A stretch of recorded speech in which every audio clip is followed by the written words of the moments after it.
Hi, I'm Mark Hudspeth, head football coach here at the University of North Alabama. Today I want to talk to you a little bit about our inside zone play.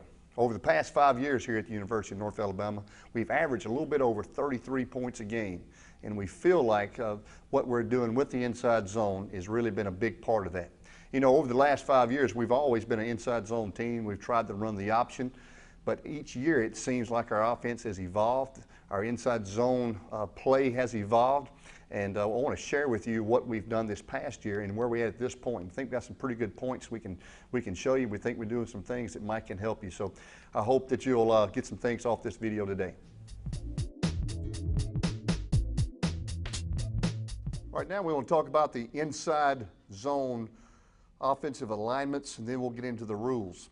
Our first our offensive alignments by our offensive line is 24-inch splits all the way across the board. The main coaching point on this, and as the game goes along, if you're not careful, the guys' splits start getting closer and closer and closer. A big emphasis is making sure that your splits stay consistent. Once you start squeezing everybody down on either side, obviously you're squeezing down the defensive alignments, and then your running lanes become a lot smaller. Some teams use bigger ones, and we sometimes stress to our guys, hey, how about 27-inch splits? So they'll end up really with 24-inch splits. So we want 24-inch splits across the board. Our quarterback's heels are at 6 yards. They used to be at 5. We've backed them up, so our super back is able to make some cuts that he normally would not be able to make because he's too close or too far into the line of scrimmage. Our super back, his alignments is really easy. He just finds the quarterback's heels and he splits the inside leg of the tackle. This gives him a good base alignment to where we can run a lot of our other plays. He's not too close to our quarterback, not too far, and it helps the timing of the plays. Inside zone blocking rules are pretty simple, and there's a lot of ways to block inside zone, but if you look at all those ways, they're all somewhat similar. There's little tweaks here and there that coaches may do a little bit different, but for us, we try to keep it pretty simple, and we think we do a pretty good job. Our play side tackle, play side guard, and center, our rules are real easy. If you're covered, you're going to stretch drive. If you're uncovered, you're going to stretch double. And that's for the play side tackle, play side guard, and center. Backside, we're going to scoop.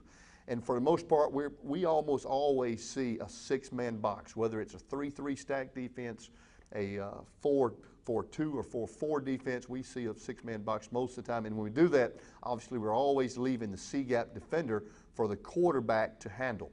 Now, getting back to our offensive line assignments, tackle right here, obviously he's covered. He's going to stretch drive. The guard stretch drive. He's covered, so he would do that. The center is uncovered, so he's going to stretch double. He's always, as the lineman that has an uncovered gap to his play side has to always be obviously prepared for a slant by the defender coming to his gap. Obviously, he would pick it up if that happened, and the guard would work up to backer. So pretty easy. Stretch drive or stretch double, scoop on the backside. All right. Inside zone offensive skill rules. And here's basically how we run our inside zone out of a 4-wide set. We try to use a lot of different formations to try to give the defenses a lot of different looks, a lot of things to prepare for. But our base formation that we run the most out of is a 4-wide formation. We've already talked about our splits and alignments right here. Our receivers, if the ball's in the middle, are on top of the numbers, and then the inside receivers split the difference between the outside